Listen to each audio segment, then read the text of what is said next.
my baby, my baby, darling, darling, my baby, my baby, darling, darling, my baby, my baby, darling, darling, my baby.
You saying, Shells? That intro is cold, by the way. It's decent. No. It's decent. It's decent. Nothing, man. Just waiting for United's next game. I suppose. Yeah, I did my match reaction. I can't lie, it was very negative. I was very negative in the group chat as well. But you know what, bro? It's like after a game, of course, it's gonna be like that. Do you know what I mean? I've had time to reflect on it, so yeah, we're gonna talk about it, innit? I'm not even too fussed about it. I think I'm more annoyed it's the fact that someone called, if you know Wolfie, the fact that it was against him and his club more than the fact that it was a draw. But yeah, that's just he's crashing out on never a foul, bro. Yeah. He's obsessed with us, so it's like I need to be obsessed back. But I feel like sometimes you should even go to his level, bro. Like you said, they're Forest, innit? Yeah, we should have won that game. Like overall, when I take away from it, I don't really look at Amram as the problem, and I can't bother to. I'm like, oh, but he didn't put in attacking subs and all this bullshit. I'm like, yeah, that's the only thing I'd criticize about that was not putting enough attacking subs. My thing is the better players did not take. Bro, they were shit. And Boomer was shit for largely a lot of the games. A lot of the game. Cunha's and Sesko's touch was of Prince Andrew. Like they were flipping, they were going to get taken down from the Epstein files or some shit. Like honestly, that touch was awful, right? And as much as we scored from a corner that was not meant to be a corner, they also got the same thing three times actually. Twice, I'm going to say, where they were given corners, but they just didn't capitalize. So I look at his hand in hand. We just took our advantage on that. And we can see the 2 goals from 2 moments. That was the only time where I thought they were just dangerous. The fact that the ball hit the Ligt and Yoro, they need to really communicate about who's going for a header and all this kind of stuff because they're always in each other's ways. So, but it was 2 moments for me. Look, I'm not going to take anything away from Gibbs White's header. It was good, but he done fuck all the rest of the game. He goes to highlight our problems, which is Elliot Anderson. Like that kind of mold of player will always cause a problem realistically. But I didn't find the midfield was bad. I didn't find the team was overall bad. I just thought Sesko's touch was shit. Should have scored. Cunha should have done a lot more. His touch was shit. Should have done more. There was a couple moments. So I'm looking at thinking it's a blip. We got the point. Ahmad scored a banging goal. We go on to Tottenham. Kudus has got a knock right now. Jed Spencer's got another knock right now. And obviously Bergval, who's one of their better ball carriers right now as well. He won't be able to play because of concussion threat for like 10 days. so he's not playing either. So on that note, they got Romero back. Whoop de doo. But Is that 100% though? I don't think it's 10 yeah, days. yeah. If you get taken off because there's a scare about your head or whatever, blah blah blah, you're not allowed to play for 10 days. And he wasn't in training either. So there you go. All right, cool. But you know what? You know what it is? I hear your assessment, but also there's some worries for me. Do you get what I'm saying? And I agree, because when you put it in perspective, we lost twice against them last season. They done a double over us. And then when you look at also the last 2 away fixtures against them, we have lost that game. And I know for a fact was that they've picked up only 3 points at the start of the season. I knew at some point Sean Dyche was going to get a result. And it looked like it was here. For most part of the game, it was comfortable, but it comes down to a moment of lapses. And I'm sorry, it's inexcusable to come out of half time and concede 2 goals in 2 minutes, bro. And the manner, Kaz, the manner. You said about the real issue now. We can't deal with like crosses, man. It's like, I don't know. If Maguire's not there, I don't feel as confident, but I don't want Maguire in the team. Do you get it? Because as good as Euro is, it's like the brother doesn't want to mess up his brace. He don't like heading the ball. Do you get what I'm saying? He don't like heading the ball. We've done the hard part, Kaz. We've gone into 1-0 at half time, and then straight after, you telling me 50 minutes in, the game's 2-1. That's amateur, bro. Me and you could get a group in the flipping group chat, yeah? 11 of us. And I guarantee we ain't conceding 2 goals in 2 minutes. That kind of stuff just doesn't bode well for me. And I've got one more concern as well. Dalot, bro. Okay? He's crap. Like, all right, I've got to hold my hands up. Because I said he wasn't an issue. This guy is crap. But the problem I have with him as well, he's been deployed on the left-hand side. And it's like, bro, what does he do there? Amrin, after the game, called out Dalot, but you keep playing him for the last 4 games, bro. We'll get onto that part though. We'll get onto that part because there's a whole segment I've got for Dalot. I'll be real. Okay, one more thing as well, yeah, is that it's the away form. I know, it's not. It's important. Yeah, 2 draws, a loss at the moment. 2 draws, 2 losses, and have we got a W yet? No, we haven't. I don't think we have. And it's the way we play as well. If you watch us at Old Trafford, the way we play, I know it's impossible. I'm asking for a lot. I'm not saying we're gonna play like how we play at home. It's impossible. It just doesn't happen. However, I just feel like we can be a bit more brave at times. Outside of, you just mentioned set pieces. We only scored 2 set pieces, cuz. We get onto Arsenal with that. Outside of the set pieces, we didn't look like scoring. I thought that's where you look at the players where in certain moments where I look at them thinking, Sesko hitting the post, Casemiro open goal. Why? How have you not put that in the back of the net? Like outside the box, how are you not testing the keeper a lot more? Cunha, little like P roller straight into the keeper's hands. How? Even Ahmad. It's like, come on, man. It's just, that's why I look at the players. Mbumo didn't make enough of situations until the second half where he gets too rattled. Mbumo's getting way too rattled on the pitch. He's another moany one. But the thing is, our away record is shit, but Spurs' home record is just as shit. Before you go, though, you said the Spurs record is shit, which it is. But you know, 3 out of their 18 wins, where did that come? 2 of them. Yeah, but that's under Ange, and I'm not being funny. This is not Ange. Do you know what I mean? This is Thomas Franks. I don't know what you want to call it. Like Aston Villa went there. Aston Villa away from home are terrible. Come on, man. Like the way they play is like they scored 2 wonder goals. To be fair. I think the Wolves got a result there, innit? Like I look at that Spurs team and just think they ain't got much going in their midfield attacking wise. Their attack is dying. If they don't have Kudus this weekend, they're super fucked. So I don't know. Look, could do if buts and maybes and absolutes and all that. But if we go back on the Forest game, for me, I'm gonna say one thing. No one's highlighted, and I have to highlight Yoro's defending in aerial battles is shit, and I said it 2 weeks ago, and I'm going to bring it up again. Attacking the ball, in corners and that, Euro is actually quite dangerous, but defensively, he's suspect at the back post. Anytime there's a whip that comes his way, it always seems to land his way, and there's not a coincidence. Ahmad's got to be doing better and being stronger, don't get wrong, but he should not be the one marking that position for me. It should be Euro. Euro needs to get dropped for Mazraoui next game, and he will. Watch. Just so we can protect him that little bit. Because I don't want him to have back-to-back games where people, like, let's say we do concede a header or something, he gets drawn out for that. There's time and place for everything. But this is why Mazraoui is so important, bro. Because even though he's a little bit shorter, Mazraoui gets up better, for me, and composure levels different gravy. But then again, I wouldn't be mad if he pushes him through it. I wouldn't be mad at that, innit? But Mazraoui for me should be the one realistically going over to the left hand side or playing Dorgu, innit? I know Mazraoui can't cross the ball with his left foot or anything like that, but one thing he does is he provides better. Shot at the team at the moment. You taking shot out? No, I'm keeping him there. No. The low should be coming out. If you're going to play someone that's going to play inverted that he's been doing and keeping the ball ticking, build up and that, you play Mazraoui. You don't play the low. The low's crap at everything. I've been saying it for years. What is he good at, man? He doesn't excel in no area of the pitch. And you know what? I can see why he played him. If it isn't, don't fix what's not broken. You've just won 3 in a row. How do I drop this guy? Do you know what I mean? He put a job on Salah. He done it even though he nearly messed us up in that game.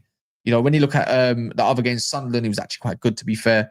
And even on other games, blah, blah, blah. Even though he's the one that let in that cross early moment doors. If you go look at even where Brighton now, it's probably his better game. So you can't really drop him. But now there's a reason to drop him. It's time to put Dorgu back in the side, man. It is, man. It's time to put him back in the side. You know, I know he's not the greatest thing on the eye sometimes, but he just adds that little something more than what Dalot offers. Whether it's defensively or tackling, he's better than him in all them areas. Needs someone to be a little bit more direct. And even when he did come on Dorgu, he put in a couple of crosses, but there was not enough in the box sometimes. It's just getting it to Sesko. Sesko was starving. Look, he wasn't his greatest game in terms of touch, and Gary Neville had a go at him today. This is where Gary Neville, I just think, shut the fuck up, man. Real talk. Honestly, always something to find to nitpick when it comes to Man United players. I don't hear him talk about Man City like this. I don't hear him talk about Liverpool players like this. On the Athletic, they're too busy trying to write articles of why Verts is good and shit when he's been shit. Like, so why is not the same case for Sesko when it comes to Gary Neville? Why are you not talking about Verts and that? Why are there not articles or whole sections about one of their players? We're expected to be kind of rubbish. We're expected to not be great. But the way I look at Sesko, he's added so much more to our team than what Højlund ever did. Do you know what I mean? Yeah. So that's where I'm at with this whole Gary Neville. Why are you targeting Sesko? Outside of not getting enough out of him, he needs to be doing better. In terms of link up and everything, he's been brilliant. It was just last game. But sometimes players can have a bad game, you know. Yeah, exactly, and that's okay. Do you know what I'm saying? But this is where the manager needs to take accountability, guys. It's not so much, I'm getting onto the manager. I just want to see you attack the game in a better way. Where's your in-game management? Where's our attacking subs? He made 2 subs, guys. He bought off Dorgu and Maz, innit? And Maz for Euro. I mean, we did get back into the game, to be fair. But Sesko should have come off time ago. Yeah. I agree. He should have just went up front, or even put Cunha up front. I don't know. Just put someone else has to go into. Someone has to add a flavor that we just don't have at the moment. You had to add something in there. Something had to change. There was no sign of Kobe again. Do you know what I'm saying? Yeah, that was interesting. If you're attacking this, he took too long to make sub. If you want to go, why are these players not being subbed on? And also, it's like different games call for different profiles. I think Xerxes would have cooked in that game. Do you know what I'm saying? But we can't see it because he hasn't played a run of games. And when you have players on the bench that haven't played, and then you expect them to give you good cameos in 30 minutes, it ain't going to happen. He's going to drop Sesko next game. Watch. He's going to drop Sesko next game. He's going to play Mount. He's going to play Cunha as a false 9. Watch. I think it's getting predictable at this point. He wants to keep shape and away from home and all this kind of stuff. This is where he's like, it probably will work, to be fair, but I wouldn't agree in it. I wouldn't do it. I personally wouldn't do it, but he's going to do it. He's going to put Mason Mount back into the fold. I'm not going to cuss it out until I see the result on the pitch. Do you know what I mean? Mason Mount versus Tottenham. Result at Anfield, cuz. That's where I'm kind of thinking. You take Sesko off and just bring him on. If you can get 1 goal or 2 goals up, that's when you bring him on, man. Because we ain't really seen the part where, you know what's mad? We ain't really seen a game where Sesko has the space to run in behind. Like, look at Haaland's goal against Bournemouth yesterday. We haven't seen that sort of space for us. Don't get me wrong, Haaland created that space for himself in a way, but I've seen Sesko do the same thing, but running in behind. We've only seen that I think it was against Brighton, to be fair, and another one but we don't have enough of them. Because a lot of these teams want to drop the line against us. This is our first super low block. They parked the bus at 55th minute, by the way. 52nd minute. They really did. We did create a couple chances. Don't get me wrong, but we were just unfortunate. In my opinion, we were unfortunate. Yeah, but then, cuz, why did they park the bus in the 52nd minute? What happened before that? But that's Sean Dyche ball, isn't it? But I'm not looking at Sean Dyche ball. I'm looking at what Man United can do to stop those crosses coming in. I feel like there's such a lack of urgency. It's the low, man. And it was Cunha as well. Cunha's left his man. Do you know what I'm saying? Yeah. But I saw Konya working though in instances. But my like, as don't get me wrong, him and Bruno, I thought they were playing really well together. Yeah. My thing is, if you look at Man United's line when them crosses came in, it's a flat 5. And why is the low? Why is the low not marking the cross of the ball or putting an urgency to put him off at least? Don't get me wrong. One of the crosses were a deflection. Yeah. But United got to be dealing that much better. You're double the height of a lot of these guys, pretty much. You know what I mean? Like Igor Jesus is not good in the air. These men are not good in the air. The one thing I criticize them for not being that good when it comes to height, yeah, we score a goal in the air and then they kill us with 2 goals from the air, basically. Shot myself in the flipping foot there. Yeah, it was. That's the only thing. That's why I kind of was so annoyed in it. It's just like I said, the draw ain't a bad result. When you put things in perspective, we got 4 games and we got 10 points. That's a good run of results, especially when you look at the fixtures we had. It's just and the look what we manner. got coming up as well, man. We look at that thinking you got Wolves, you've got Wolves, you've got Leeds, you've got Everton, you've got Palace. Don't get me wrong, and there's another team in there. I can't remember. It might be Bournemouth, but it's like you look at them thinking, we should be collecting a good number of points from that kind of run after Tottenham, innit? Don't care about Wolves' new manager bounce. Wolves can, bro. They're about to go to their old manager. Can you get old manager bounce? Is that a thing? Who's their old manager? What's Gary O'Neill? He's about to be appointed. Oh, yeah, they're going back to him. Yeah. Mad. Fair enough. I hear it, bro. I hear it. I just think I'm just looking at the Tottenham game, innit? Obviously, they beat us 4 times last season.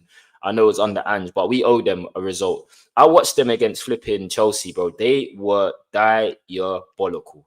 I can't believe they were at home. Genuinely, I cannot believe, bro. It was like 4 XG expected to 0.01 at home. They had like 3 shots, 1 shot on target compared to 19 for Chelsea. Yeah. Like, you got no excuse to go there and not get a result, bro. I swear. It's a good time to right now. Excuse me. I think it's an amazing time to play Tottenham. Oh, because you've got Van der Ven and Jed Spence not listening to the manager, not clapping the fans. So you can tell that dressing room might be a little bit of a it might be a little bit all over the place. They might have more injuries going on, which is obviously a benefit. And I'm right now, I just don't think they have the team to kind of dominate us or get behind us like that. I just don't think they really do, you know. So I'm looking at it thinking this is a key opportunity for United to go there. But you know, one thing I'm going to rate about United, yeah, right now is even us fans, which is nice to see. We got a point and we're mad. The players were mad as well. They were angry that they didn't get their point. And it kind of shows, like, for me, there's still a shift. We're hungry. The team's hungry. They know they can be better as well. Yeah. And there's a big difference. You know, right now, I'm not really seeing I'm not really seeing a lot of the fan base wanting to try to just go target the manager or target players. It's like we're hungry for points. We're starving, right? And I feel like we kind of feed off what the players are going off of right now, innit? So it's like, yeah, keeping the team to a higher standard than what it should be. Now, if Amrim is hungry for this as well, you do go and drop the low. Because the fact that he spoke about the low kind of tells me that you're getting dropped next game. No matter what. You can't be talking about opening. All of a sudden, we got this transfer breakthrough talking about January. It comes out. Whether it's PR nonsense or not, it's another situation where you're looking at, that's a positive. We're going to sit here right now and we can highlight everything that we have not liked during the summer, not getting a wing back and not getting central midfielders. But I've already accepted that. Some of you lot may not have accepted that. This is what we're going to get this year. Inconsistencies. But we're lucky that other teams are also just as inconsistent as us. Facts. And that's kind of where I'm at with Man United, is because, like, outside of Man City and Arsenal, right now, what team is actually good in this league? Do you know what I mean? Yeah. This is a great opportunity for us. And I feel like if we just fine tweak certain things, man, we'll be all right, bro. We should be up in those top 4, top 5, top 6 races. Yeah, as it stands, yeah. We have to be, because there's no really good teams out there, bro. I swear to you. And right now, fixtures are favouring us with who people have got. Yeah, because we've had our hard run. Remember, our run at the start of the season was a mad thing. Yeah, Hear it out. Aston Villa's got Bournemouth. Great game for us. Sunderland's got Arsenal. Great game for us. Man City's got Liverpool. Great game for us. Chelsea got Wolves. Wolves going to have a manager bounce. Let's see what happens over there. It might be old manager bounce. Let's call it that. Let's see what happens over there. I think Chelsea win regardless. But Wolves just gave them a great game.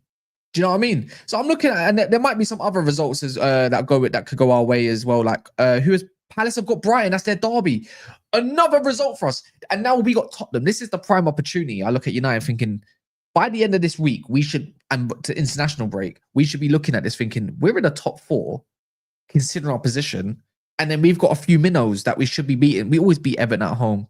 I might go to that game, to be fair, on a Monday night if someone else. Yeah, I might go to it. I might go to it and come back the next morning or something. Like, I need to go to one. Might go. They've got Everton. You've got all these other Leeds and that. They're dusty. Leeds are shit. All these other teams are shit. We beat them. But the way I look at it is taking advantage. And United fans need to know, United players need to know that we need to take advantage as well. We need to keep people fit and hungry at the same time. Like, I'm hearing, it's nice to see other articles about Joshua Zirkzee and his attitude and his, like, what he's doing off the pitch, even though he's not playing. It's stuff like that we don't see United. It never gets amplified to the rest of us. And it's just a question of why. Zirkzee deserves some game time at some point. He always has a decent game against Tottenham. Why can't we not utilize that as well? That's up to Amram, though. As long as we win, no one complains. But when we lose, it'll get amplified all the time. Mainu needs to get more game time as well. Like, Casemiro is one yellow card away from getting suspended. So I'm glad he's playing against Tottenham. But if there's a game to play Cobby in, it's like, bro, you got Leeds, you've got Everton at home. You need to start playing this man and trusting him that he can do either Casemiro's role or you push Bruno up or do that role. Do you know what I mean? Bruno's not this playmaker anymore. He's not doing that kind of nonsense. So if you're not going to really do that deep line playmaker nonsense, you can play Cobby sometimes and get Bruno some rest. Because we've always seen Bruno at the end of the back end of the season all the time. The guy's knackered. By the 60th minute, Bruno starts simmering down and down and down. Even against it, bar hitting the post, I thought he had a good performance, man. I like Bruno's result. He was clean. For once, he was clean. Him and Casemiro were clean in the middle of the park. But you can see that the energy was fading and he was not getting in there no more. But you can't drop someone that's a game changer. But Cobby's a game changer too. But I think he needs to trust the team more. We're in a zone, in my opinion, a bit like what Arteta was like with his Arsenal squad for the last few years. There's just certain players that they don't trust, and until they prove that otherwise, it's going to be a stubborn situation, man. Yeah, literally, I just want to shout everyone in the chat because I see Lido, Tactical Devils, all of you. Oh, big up Jarvis, man.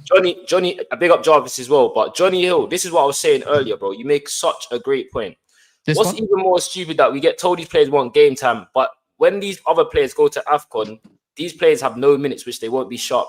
Thank you. And this is my point. This is what's happening currently because when the bench players are right, you can have all the fitness you want in training. It's not match fitness. So when they're coming on, you see it, the team just goes into the show.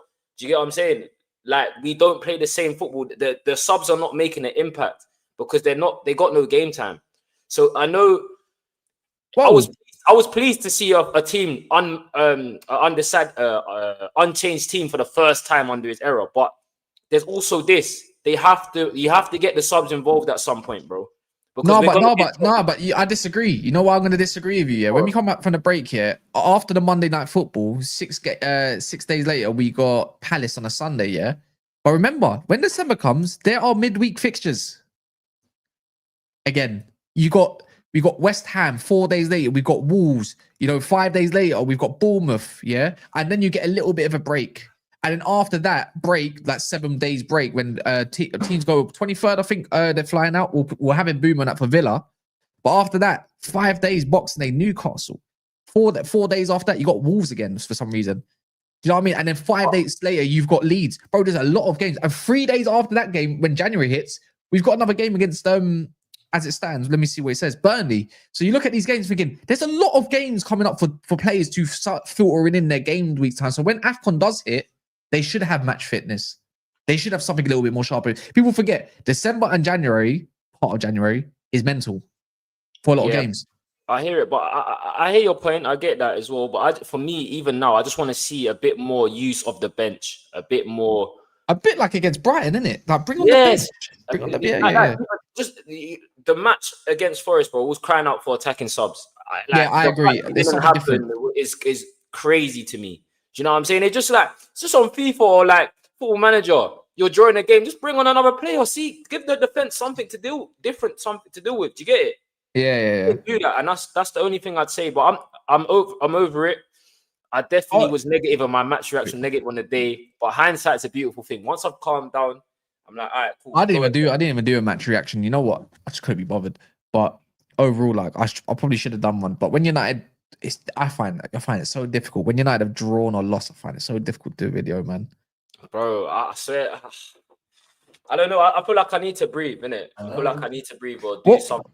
What were the things that you did like about against Forest? Because I thought the first half was impeccable, man.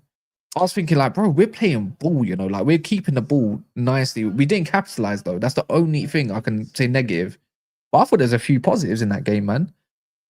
The positives I say it was again just being for me at this stage of the season. I'm not looking for crazy performances. Going away to Forest in that first half, you're 1-0 up.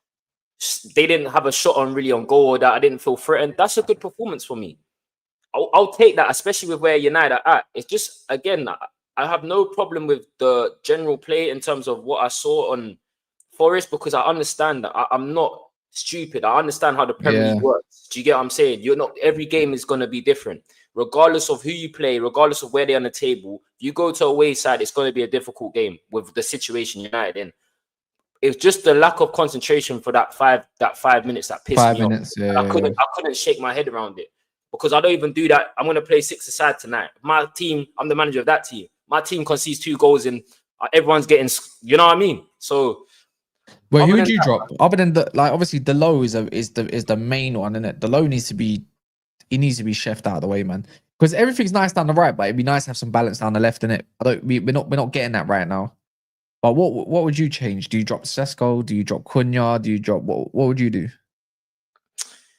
Yeah, I'd probably go with the Anfield team if I'm honest. I won't drop Cunha. I just feel like there's too much. But one thing I'll say about Cunha, he needs to realize he's not at Wolves no more. Like he's my guy. I love Cunha, but I just feel like sometimes you're taking too much. What's happened to your ball striking, bro? Like, I've seen you score bangers from 30, and all of a sudden, I feel like he's just rashing at things. Like we just seen him against Brighton, where he just coded it into the side. Doesn't need to put power on it.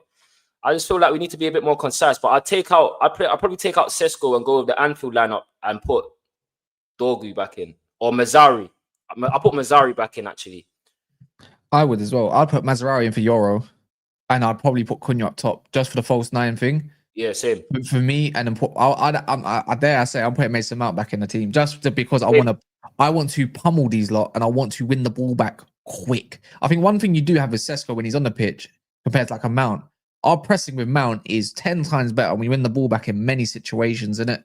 The difference is this time though is when they do eventually go into their low block, which they may do, we might struggle because there's not a lot of space. But then that's when you probably look at Cunha's thinking, this is your time. This is where you're probably going to find your space. Maybe drawing out of Van der Ven would be nice. I look at Ahmad thinking you're so crucial to this, man. I think Dorgu's got to start. He's just got to start, man. Can I say one thing to Middle? He said, I've watched every single game this season so far and yet to see a single game where he controls. It's not going to happen, bro. We don't have the midfielders to control a game start. Yeah, we don't. We're not getting them. It's unrealistic to ask. Do you get what I'm saying? Just on that point, I hear you. I want to be a team. But even then, United have never been a side where we just keep possession. Even under Ferguson, bro.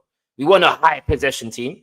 Do you get what I'm saying? So I don't care about possession. I care about being direct and efficient. Direct and efficient is my type of play, man. Go win the ball out the pitch, man. Yeah, and counter press other teams. But what you said about this whole transfer thing, you see Fabrizio come out saying United will definitely be dipping into the market. But there's rumors of Paqueta, whatever. I don't really want to look at that right now. I don't think that's going to be the case. But I'm looking at it thinking they want to do a deal, not loans. But if you go into the market for left wing backs, people don't tell me Grimaldo. We're not getting Grimaldo. But what is there? What is actually out there? Because I'm thinking like, come on, surely there must be a list of they must have something in mind. It must be up to at least 30 million max, I reckon. Something similar to Dorgu. You know, where do you fish towards something? It's crazy. With one window we're getting a wing back, and now we're about to go get another one potentially. Anyways, I don't know what else is out there right now that will benefit our team. That's strong. I don't know because that position. I've got one name. And he ain't Anthony Robinson. I reckon we go out and get him. I think he's the only one that you could probably say right now, yeah, where you're looking at Fulham, they've been sheiks as it stands. Anthony Robinson's 28 years of age. Let me check it. He's got two. By that time, you will have 1.5 years left on his deal. not 1.5, sorry, 2.5 years left on his deal. I think it's doable. Turning 29. He's actually home. He's classed as homegrown as well. I actually think it will be him. He's the last time I remember we had a link with his name. I'll take him. But then he hasn't been. Where is he this season? What's happened to him this season? Is he out of favor or is he in the manager? I said out of favor. That's crazy. He hasn't played a lot of games. That's for sure. He's only played a few Premier League games, hasn't he? Hey, I'm trying to find now. Johnny Hills. He said we had that guy. The cassette. I can't remember Alvaro in it. I'm just gonna call him that. He's So, I can't lie. According to this, he's had knee problems. He's been injured. So he started playing at the start of the season. He played against us, to be fair. I remember now. But he's had knee problems. I just don't know how long he's going to be out for. Can people stop suggesting about Semenyo at left wing back? Why would I play left wing back when I can go to any top club in this Premier League? He's not gonna come to play left wing back. He's a forward, bro. He can play up front as well. He's not coming left wing back. Nice dream, but ain't happening, my broski. Definitely not happening. Definitely not happening. I don't see where that's happening. This is where it becomes difficult. Do we go out there? See, the thing is, I look at it like this as well. We can go out there and do what we did with Dorgu, scout, all of that stuff, blah, blah, blah, whatever. Session didn't take his spot. My man's just injured and unfit. So it might be an opportunity. Or do you just look within the Premier League or somewhere within England that you know that they're going to land a little bit quicker than the next person? You know, I don't know, but I don't think we can go down the same route of because I don't want to give up on Dorgu yet, like you said, innit? It's not giving up on Dorgu, it's competition. I look at this as giving up on. So that if we get someone like the Robinson, that makes sense. That type of signing makes sense. You get what I'm saying? Because you have someone there that he can learn from, not someone necessarily that he's gonna down the line. He's got a mean whip. He's got a mean whip. Need that. Very athletic for me. Defensively, he's okay. He's not the greatest, but we don't need that. I just feel like we just need someone to give us balance on that side. I see what Ahmad does when he gets the ball. Then I look at the left-hand side when Dalot gets. I'm just like, oh, brother. Yeah, but we need someone that can do line. I feel like Anthony Robinson's one of them ones that can do line. But that's my point. So I take a Robinson because he gives you that outlet of going up and down, and he gives you that width, and he can provide a good cross. Do you know what I mean? And also, he gives you balance. Ahmad comes in on one side, Robinson goes straight down on the other. So yeah, standard. That's why I look at it. I don't look at it any other way personally. I think we don't see any further than him. I don't think he's mid. I think the wing back doesn't have to be a winger because when I look at Robinson, he's happy to attack players. You know what I mean? That's why I like him. That's why I look at him. I don't know about the left winger. If we're going to have a left winger for that side, you let me know who's more of a left mid winger type. I have no idea. You heard about Nuno Mendes being feeling underappreciated? No, that was before he signed his contract. Oh, if people see that was a baited article. That's what I said. Did anyone read it? And it's just like, cool, let me read this. Yeah, that was before. And then that's when he got his new deal and etc. etc. He's crazy. Obviously that's a dream. But talk to me about Elliot Anderson, bro. Because obviously we've always mentioned Baleba and Wharton, innit? But bro, Anderson, man of the match. He done us. Yeah, he's a truth, man. That's the difference of what we don't have and what we could do with. Do you know what I mean? Whether it's him or Wharton, I still think Wharton's better than him. But with Anderson, I don't know. I don't know. Like, honestly, he bossed the game. All he did was drop deep and we couldn't really get close to him, which was kind of annoying because there were situations where we did get close to him, but no one was really aggressive in that situation. Like Bruno being ill-disciplined in certain areas. It's like, you can't get close to this guy. So why you keep trying to tackle him? And that's why a large part of the game where we couldn't get the ball. Because like for 20 minutes, when they did pass it to him, and then he would just hoof it. One of them would just hoof it or try to hoof it to, what's his name, Igor Jesus, and it just didn't work. It's not hard to boss our midfield, but they did find it hard to get past our midfield. Like Gibbs White got shut out the game. Yeah, we looked at that stupid, and that's what makes me think we will end up looking at Robinson, sorry. But yeah, Elliot Anderson for me it's got to be hit. If you're looking at two players, I just don't see in the world why you don't look at Anderson and Wharton, both of them. You can talk about Baleba all you want, but we're talking now about AFCON tax and shit. I'm thinking Wharton and Anderson, bro. Why not both of them? Anderson's better when he goes forward, pretty much, but he can do a job. He's got crazy like he's you see, like he can eat up ground. Like he's quicker than he looks. Do you know what I mean? And he can get around the pitch. I think his defensive contribution is underrated, bro. I'm not gonna That's lie why I to you. look at him, and that's why I look at him and Thingy. You're gonna go out there, yeah, and tell me, yeah, you're letting go of Casemiro with how much money he's on per week. You're already saving like, let's just call it like 18 million a year. Yeah. So wages are gonna be covered for both of them and some if you want to do that. You're talking about Bruno and Saudi and whatever money he's gonna go for. So you PS like, bro, you got cash at hand. I wouldn't be mad if you go and spend 160, 170 million on that pairing as Where does one that summer. leave Mainoo? Bro, fight for your fucking position. That's where I look at it. That's where I look at it, man. You're gonna get game time, and also you got partners. The way I look at it is for Mainu is anytime you put him in a team, it doesn't look great on paper next to a Casemiro, which isn't fair on him, or Bruno Fernandes, or the only one that looks nice against with him, I suppose, is a guy. But if you put Mainu next to Anderson, you're like, yeah, calm. If you put Mainu next to Wharton, you're like, yeah, love. Like it still sounds good on paper for me. So I look at that thinking it's a doggy dog world. Fight for your position. It will probably be Elliot Anderson and a Wharton, but Cobby will have attributes that they don't have either. And even if the manager, I don't want to talk about it like that, even if he wasn't to survive here in future, you've got a free midfield right there for you in front of your face. Yeah, true. Do you know what I mean? So it's all about prepping for the future. You look at Arsenal right now, and you look at their positions people are competing for. Do you know what I mean? Eze might end up competing with Erdegaard for that 10 in the end when they end up going to buy a left winger, because that's probably what they're going to do. Or a left winger will be competing with Eze or Gyökeres and Havertz. Bro, it don't matter.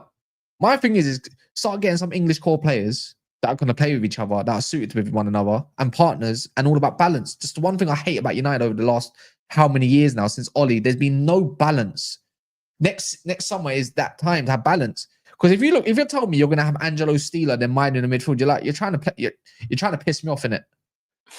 You're trying to piss me off in it. That just it sounds nice, but it won't be that nice.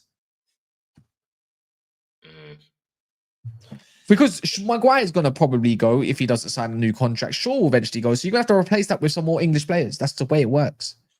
Do you know what I mean? It's gonna be a huge summer, man. Players have to get kicked. We have to be ruthless. I feel like was ruthless a bit in this summer, but I'm talking like I'm looking at the likes of Bruno, I'm looking at the likes of Maguire's. You know what I'm saying? All of these men have to go. They have to go. We have to move on. Oh, imagine we got Steeler and Anderson. I'll cry, bruv. I think I'd cry. Oh, yeah. Me too, football. bro. We play such good football, man. It don't matter what coach you got. You're playing football with Steeler and even if it was Steeler and Belabor. Oh, what a pairing! What a pairing! One can dream, what a pairing, man! One can dream. The thing is, yeah, you look at it like this. I'm getting emotional. Sorry, I actually had a little tear, bro. I swear down, I got a little tear, bro, because it's players that we actually linked with, some good midfielders. And I look at the Belabor thing, but Belabor's going to cost as much as Anderson, anyways. Obviously, Forest are probably not going to get relegated, but if they do, or hindsight, they have a shit season, they're going to ask for an arm and a leg the same way as like Belabor with Brighton. They're going to ask for an arm and a leg, whether it's 85 million, 8 million. That's what we're going to be spending on one of these players. Go do an Anderson. I put Anderson's name more in brackets than, or highlighted more than the likes of a Belabor. I like Belabor, and I know he's off form, and that doesn't mean he's a shit player. He's probably just in a shit moment. But my whole thing will always be, AFCON tax will always be shadowing my man's head. And I don't like that. Do you know what I mean? If you're going to get Anderson, Wharton, let's say Wharton, you get top four. Wharton's the prime target now. I don't really want two left footers in the side like that. One's enough. One is enough. Belabor's left foot. I don't need it. So go get me a right footer just because of angles, even though we can play both feet. I hear it. I hear that. I think that's the thing. I think it's going to be Wharton and Anderson or Steeler and Belabor. Which pairing? I think you got to go with the pairing. And you know what? Steeler makes sense because he's going to be cheap, bare cheap. What would you go for?